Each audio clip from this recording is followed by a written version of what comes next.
لیکن مجھے سہولت کاری پہ میں تشویش میں مبتلا ہوں کہ آپ کی حکومت ہے، پیپلز پارٹی آپ کی ہمنوا ہے، صوبے آپ کے پاس ہیں، پنجاب بھی، سندھ بھی، بلوچستان بھی، کے پی میں پی ٹی آئی ہے، صدر آپ کے اتحادیوں کا ہے، وزیر اعظم آپ کے ہیں، کابینہ ساری کی ساری نون لیگ کی ہے۔ بات جامی تو صاحب، پھر بھی اگر نون لیگ کا اتنا معتبر اور سینئر رہنما جس نے دہائیاں سیاست کو دی ہیں، وہ اگر بیٹھ کے کہے کہ سہولت کاری ہے؟ نہیں، میں پہلے دن سے کہتا تھا، میں اسی پہ قائم ہوں، سہولت کاری کہیں جا کے نرم ہو جاتی ہے، اچھا، کم ہو جاتی ہے، مگر سہولت کاری ڈے ون سے ہے، ختم نہیں ہوئی۔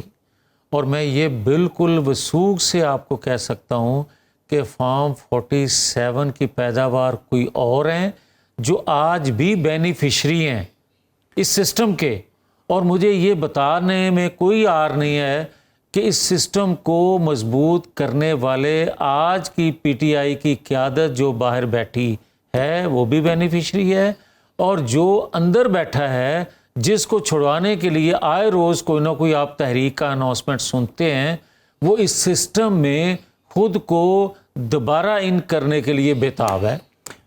پی ٹی آئی کی دستیاب قیادت کیسے بینیفیشری ہے؟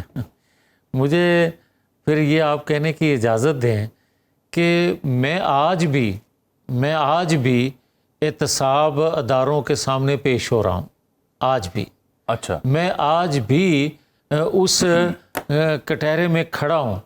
مجھے یہ کو بتا دے کہ چھوڑ دیں معلم جپا مول، چھوڑ دیں اس دور میں کتنی چھوڑ دیں، مجھے یہ بتائیں کہ کیا ساری دنیا یہ کہتی نہیں رہی کہ خیبر پختونخوا میں جو ہزاروں لوگوں کو سوشل میڈیا چلانے والوں کو تنخواہ دی جاتی تھی وہ خیبر پختونخوا صوبے کے خزانے سے دی جاتی تھی، آج تک کسی نے اس کو پکڑا ہے؟ کس دور میں؟ عمران خان کے دور میں۔ ٹھیک، آپ پرویز خٹک تھے، محمود خان تھے، دونوں ہی تھے۔ وہ پرویز خٹک اب کہاں ہے؟ جی پرویز خٹک اب کہاں ہے؟ اچھا مجھے یہ بتائیں، میں اس لیے ذکر کر رہا ہوں میاں صاحب کہ میں گزارش سنیں، اختیار ولی آپ کی اختیار ولی کا جملہ سن لیں۔ اختیار ولی پرائم منسٹر کوآرڈینیٹر ہے، وہ چند روز پہلے میرے ہی شو میں تھے، اور یہ بارشیں جو ہو رہی ہیں، کلاؤڈ برسٹ، موسمیاتی تبدیلی اور جو درختوں کی کٹائی اور ٹمبر مافیا، اس کے اوپر بات ہو رہی تھی۔ شوکت یوسف زئی پروگرام میں شریک تھے، تو انہوں نے آن ریکارڈ کہا کہ پرویز خٹک صاحب ہوں، محمود خان صاحب ہوں یا ابھی علی من گنڈاپور صاحب ہوں، ان تینوں ادوار میں تاریخی ٹمبر مافیا نے وہاں پہ لکڑیاں کاٹیں، جنگلات کاٹے، اور وہ مجرم اصل میں۔ ٹھیک ہے، اچھا لیکن وہی مجرم جب آپ کی کابینہ کا حصہ ہوگا تو صحافی یہ سوال نہ اٹھائے۔ بڑی زبردست جامی صاحب آپ نے بات کی ہے۔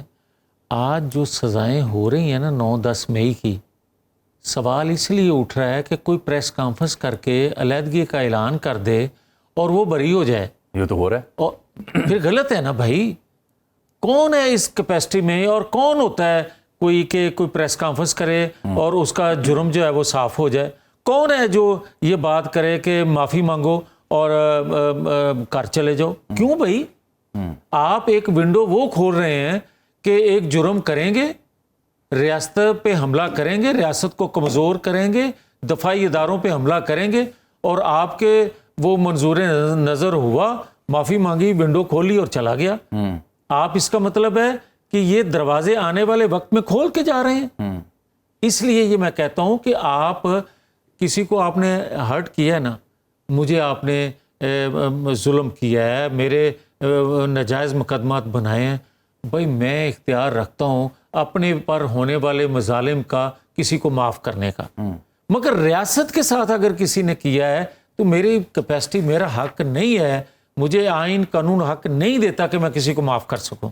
شہزاد اکبر صاحب، مرزا شہزاد اکبر احتساب کو کبھی ڈیل کرتے تھے، آج کل لندن ہوتے ہیں، وہ لکھتے ہیں کہ ہوا بدل رہی ہے، موسم میں ہلکی سی خنکی آ رہی ہے، پت جھڑ بھی شروع ہو گئی ہے، لگتا ہے اگلا موسم آنے والا ہے۔ یہ 8 ضمانتوں کے بعد انہوں نے یہ ٹویٹ کیا ہے۔ آپ کو بھی کچھ ایسا لگ رہا ہے؟ دیکھیں، پاکستان میں موسم بدلتے تو دیر نہیں لگتی، یہ تو بات درست ہے۔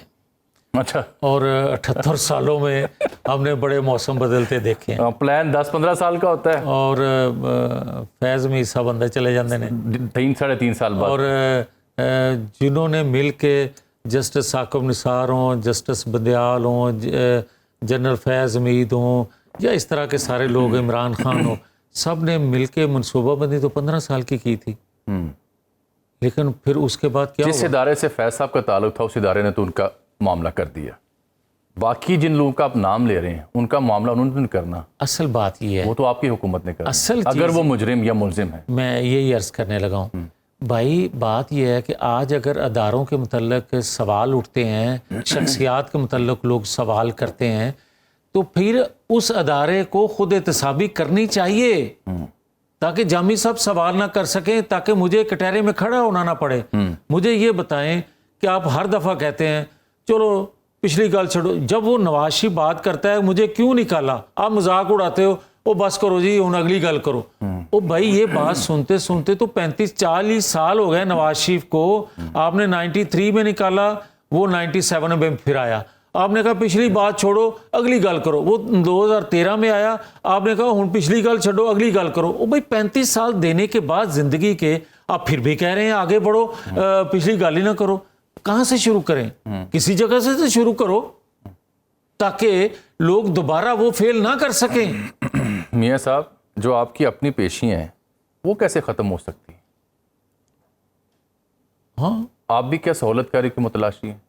دیکھیں میں الحمدللہ اللہ رب العزت مجھے اتنا حوصلہ ہمت دیے رکھے اور میری والدہ میرے سر پہ حیات رہیں، مجھے کسی سہولت کاری کی، مجھے کسی درمیانے راستے کی ضرورت نہیں ہے. اچھا سوال تو آپ سے ریلیونٹ شاید اس طرح سے نہ ہو، لیکن چونکہ سیاستدان آپ ایک عرصے سے، یہ ہم ایک بار پھر سے نئے صوبوں کی آواز سن رہے ہیں، آپ کو لگتا ہے یہ ممکن ہو پائے گا؟ ان حالات میں تو آپ ایک ضلع نیا بنا دیں تو وہ نہیں چلانے کی پوزیشن میں، وسائل نہیں ہیں آپ کے پاس. اچھا آپ نئے صوبوں کی کیسی بات کر رہے ہیں؟ آپ کو 18ویں ترمیم آج تک آپ ہضم نہیں کر پا رہے، آپ نئے صوبوں کی بات کر رہے ہیں. آپ اختیارات دیے تھے نا اپنے صوبوں کو مرکز سے لے کے. یہ تو آپ نے خان صاحب کی ضمانتیں جو ہیں یہ کسی اور کاز کے لیے دباؤ بڑھانے کے لیے تو استعمال نہیں ہوں گی؟ دیکھیں جب کوئی ایونٹ ہوتا ہے، کسی کی ضمانت کینسل ہوتی ہے یا ضمانت ہوتی ہے تو ظاہر ہے ایک موضوع تو ہوتا ہے، لوگ اس پہ بات کرتے ہیں، مگر مجھے نظر نہیں ہے دور دور تک آ رہا کہ کوئی ایسا ہونے جا رہا ہے. اچھا فی الحال سب اچھے کی رپورٹ ہے آپ کو؟ فی الحال شکوہ آپ کا اپنی جگہ، لیکن سب اچھے کی رپورٹ ہے. فی الحال تو ایسے نظر آتا ہے. چلیے بہت شکریہ. باخبر رہیے ہر جگہ ہر وقت بر وقت. ابھی سنو نیوز کا یوٹیوب چینل سبسکرائب کریں اور بیل آئیکن پر کلک کریں اور جانیے ملکی اور غیر ملکی حالات و واقعات یقین کے ساتھ.